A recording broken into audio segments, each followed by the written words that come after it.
ሄዴር እንዴት ናችሁ?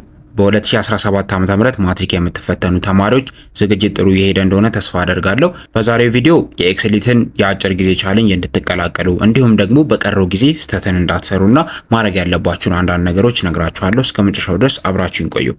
የመጀመሪያው ነገር ኤክስሊት አካዳሚ 50 ዴይ ብሎ በሚጠራው ነገር ግን ስፔሲፊክሊ የ50 ቀን ያልሆነ ሁሉም ሰው በራሱ ፔስ ሪቫይዝ የሚያደርግበት ከዛ ደግሞ የኛን ሞዴል የሚፈተንበት ከዛም ድጋሚ ሪቫይዝ አድርጎ ወይንም ደግሞ አንብቦ ጨርሶ ተፈትኑ ከዛ ሪቫይዝ የሚያደርግበት እና ውጤቱን ጥሩ ለማድረግ የሚሰራበት የሚተጋበት ቆንጆ ቻሌንጅ አዘጋጅተናል። በጣም ጠቃሚ ሪሶርሶችን ከሚገርም ስተዲ ፕላን ጋር የማስታወስ አቅማችሁን ከሚያሳድግ ጋር አዘጋጅተናል።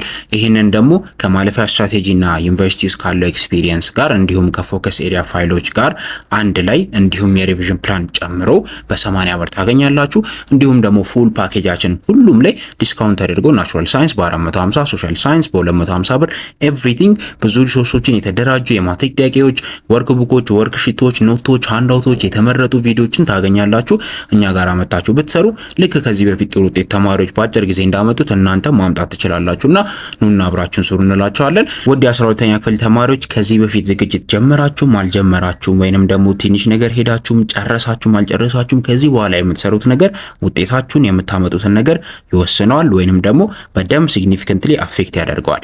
ለዛም ነው ይሄ ጊዜ ላይ በደም መስራት ያለባችሁ የምታረጉት ነገር እንዳለ ጥንቃቄ የተሞላበትና ውጤታችሁን ቆንጆ የሚያደርግ ብቻ መሆን ያለበት።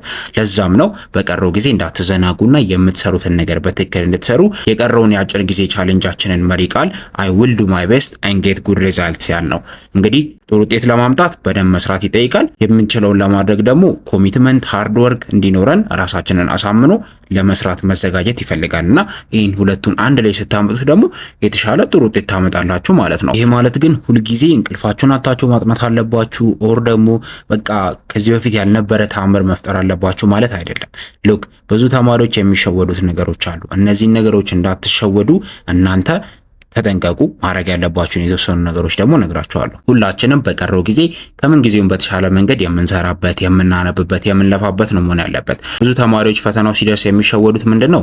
አንድ ጥሩ ያደረጉ እየመሰላቸው በቀን ለረጅም ሰዓታት ያለ እረፍት ማንበብ፣ ማጥናት፣ መስራት፣ ማንበብ፣ ማጥናት፣ መስራት ነው። እንደዚህ ስታደርጉ ብዙ የገባችሁ ብዙ የጨረሳችሁ ይመስላችኋል። ግን በዛው ልክ ደግሞ የማትይዙት የምትረሱት ነገር ይበዛባችኋል። ስለዚህ በየመሃሉ እረፍት ያስፈልጋል።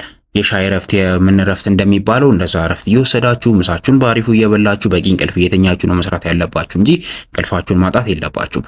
ሌላው ነገር ደግሞ ፎከስ ስታደርጉም ደግሞ ወሳኝ ኤሪያዎችን ቅድሚያ እየሰጣችሁ አንብቡ። ከዛ በደረጃ ሁሉንም ማዳረስ ከዛ ደግሞ በየጊዜው ሪቫይዝ ማድረግ ያስፈልጋል። በጣም ብዙ ጥያቄዎችን መስራት ይኖርባችኋል። ጥያቄ ብቻ መስራትም ሳይሆን ያነበባችሁ መስራት አለባችሁ። ቢካዝ አት ዘ ኤንድ ኦፍ ዘ ዴይ ጥያቄ ነው የምትመልሱት። አንድ ጥያቄ አይታችሁ የሱ መልስ ስለሸመደዳችሁ ሳይሆን ያ ጥያቄ የመጣበት ኤሪያ ላይ ያለውን ሎጂክ ወይም ደግሞ ኮንሰፕት ስለተረዳችሁና ስለምታውቁት ነው። ስለዚህ ያንን ነገር በአግባቡ ማንበብ፣ ማዳረስ፣ ሁሉን ነገር መከለስ፣ በደንብ ፕራክቲስ ማድረግ፣ በየጊዜው ሪቫይዝ ማድረግ፣ መጻፋችሁ ላይ ዋና ትኩረት አድርጎ ማንበብም ያስፈልጋል።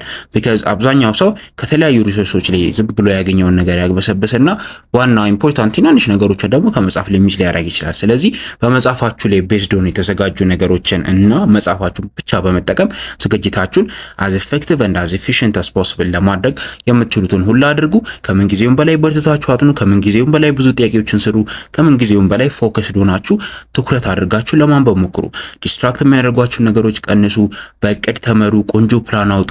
ፕላናችሁ ደግሞ ብዙ ኢፌክቲቭ የሆኑ የማጥኛ ስትራቴጂዎችን የሚተገብር እንዲሁም ደግሞ ውስጡ የጥያቄ መስሪያ የምታነቡትን ነገር የትኛውን ግሬድ የትኛውን ሌቭል የሚለውን ነገር የሚነግራችሁ መሆን አለበት። እንደዚህ አይነት ፕላን ደግሞ ኤክስሊት አካዳሚ ጋር ኦልሬዲ ያለላችሁ መታችሁ ብትጠቀሙ ሪኮመንድ አደርጋችኋለሁ። በተረፈ ግን የምትችሉትን አድርጉ። ጊዜያችሁን በአግባቡ ተጠቀሙ። ብዙ ጥያቄዎችን ስሩ። ማንበብና መስራት ነው የሚጠበቅባችሁ። አይዟችሁ፣ በርቱ። ሰላም ሁኑልኝ።